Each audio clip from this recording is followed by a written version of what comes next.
խորհրդի մասին այս բանակի 34 տարեկան է։ Կազմավորման հիմքերում եք եղել, այս բանակի համար էիք այն ժամանակ պայքարում։ Վերեք որ բանակը մոնիպուլյացիան ենք ոչ էլ դիարաբլուր հանգիստ թողեք։ Բանակը մենք հիմքերում եկել է բանակի ձևավորման ժամանակ մենք տարել ենք հաղթանակ համախմբված սպորապետ Վազգեն Սարգսյանի գլխավորությամբ հետագայում քաղաքական դաշտում ինչ եղավ նախորդ իշխանությունները որոնք հենց հիմնականում ինչ եղավ դա արդեն իրանց խնդիրն է հարցրեք իրանցից իսկ ինչ վերաբերում է մենք փայլուն մեր հաղթանակները տարել ենք համախմբված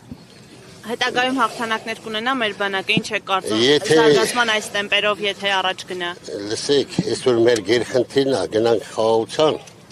ընթացքում կերևա մի բերեք ստեղես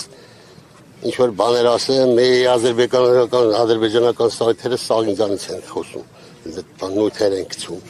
ստեղին չլում են դրանք վերցնում են վերլուծում են դնում են հանգիստ մնացեք հետագան հետո կերևա բայց այսօր մեր գերխնդիրն մեր բանակի կայացման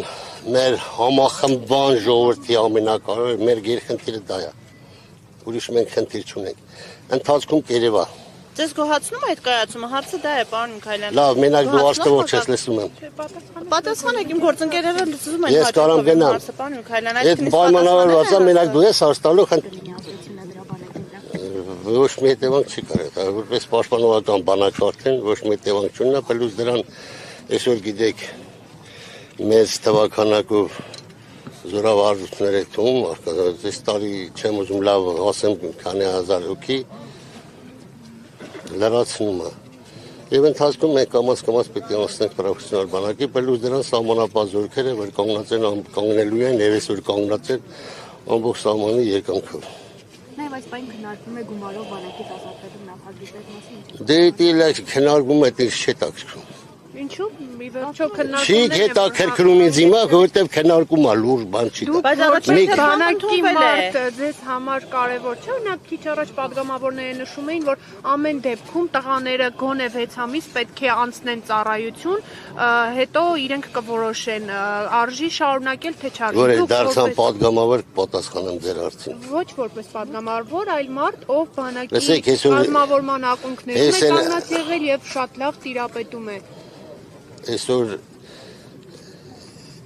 այդ քննարկումները որ գնում է ժամանակի մեջ քննարկվել է որ ինչն է օգուտ ինչն է վնաս բանակին այսօր ես հպանցիկ չեմ կարող այդ հարցին պատասխանել որտեղ հարցի մեջ էստես խորացած չեմ իսկ ես տարբեր պետությունների բան եմ ուսումնասիրել որ մարդիկ այդ 6 ամիս են ծառայում իրաց ցանկությամբ ծառայում են կամ իրաց տան ընտանեկան բանում մարդիկ որ սովորել են իրանք այդ են ներկայացնում որ ուզում են ծառայեն բանակում դա ընթացքում կերևա ես մի տասին չեմ ուզում պատասխանել Դուք համարում եք որ հիմա բանակը կազմակերպվում է Ոչ կարամ համարեմ ես բանակի մոտ կանգնած եմ մենք դիրքերում կանգնած ենք բանակը ոնց կարա կազմակերպվի Նախ չթողեք շնորհավորում մեր ժողովրդին, հայոց բանակին, մեր ծառայողի հայկանաց, այսօր դիրքերում կանգնած թե երկրապահին, թե հայ զինվորին, շնորհավորում եմ բոլորի բանակի կազմավորման 34 ամյակի կապակցությամբ եւ խաղաղություն մեր երկրին,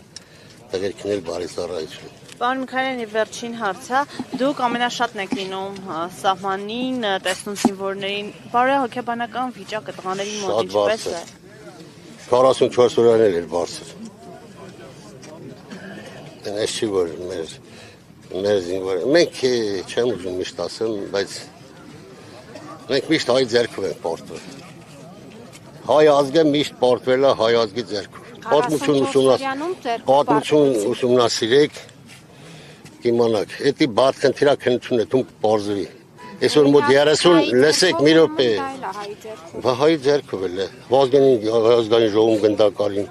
սպարապետին մեր Վերցեք մխիթար սպարապետի գլուխ կդրած թաղածային Կատուն եք վատ ղեկավարության հայ ձեռքով Դուք մի տարեք քաղաքականություն Վատ ղեկավարություն եղել է նախորդ իշխանությունների ժամանակ Եթե մեր թշնամի 20 տարի Զենք ու զինամթերք էր արում ժամանակակից Այդ ում գլխին պիտի թափեր Մեր գլխին չէ, բա մեր իշխանությունները ինչ են անում։ Եթե իրանք էլ գիտեն, որ ոչ մի հարց չի կարա բանակցային փուլով լուծվի։ Պարոն Քալյան, դուք եք իշխանության մաս չեք։ Ես իմ գործն անում եմ խելոք, հանգիստ, ծառայում եմ Հայաստանի Հանրապետության 38 տարի արդեն։ 29 տարեկանից զենք եմ վերցել մինչև հիմա ես բանակից։ Մեղավոր թե տեղի։ Մեղավոր չենք փնտրում։ Ինչ։ Փաշինյանը գցում է հապկի վրա, հապկան մեղավոր, դուք ասում եք հայի ձեռքով ա եղել հիմա։ Դու չեք գիտե որ պատմություն ուսումնասիրեք, որ միշտ ելերա դավաճանություն, միշտ ելերա ինչ որ մեր այն վերելքի ժամանակ մեր պետության, մեր ժողովրդի մեկի խփել են այն ժամանակ դե բնականապետություն չենք ունեցել, անատի վրա է բոլորը ձևավորվել եւ այդ անատին վերացրել են ոնց որ սպարապետին վերացրին, վերցրել մակետայ սպարապետին ուր է թամ։ Ինձ մորքոնց է թույն է որ էլի հայի միջնորդությամբ։ Ես ոչ եմ ասում հայ ազգը է։ Բայց այն ժամանակ դուք էլ ասացիք պետականություն չենք։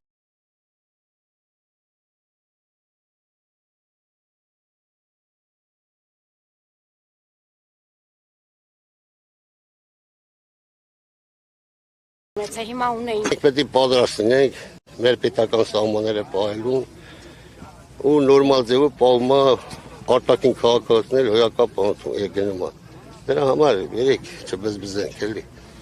Պարոն Քալյան, հունվարի 27-ը զոհերի հիշատակի օր սահմանվեց, 3 դուք եկել էիք Եռաբլուր։ Ոչ, երեք ես բոլոր մարզերում անգել է, որ բոլոր գնան հուշարձաններ ունենք մարզերում, ես հրազդանի հուշարձանում եմ եղել։ Եվ եթե առավել դե մի որորն էլ ասին մեկամի պատճառաբանություն պետք է բռնեիք։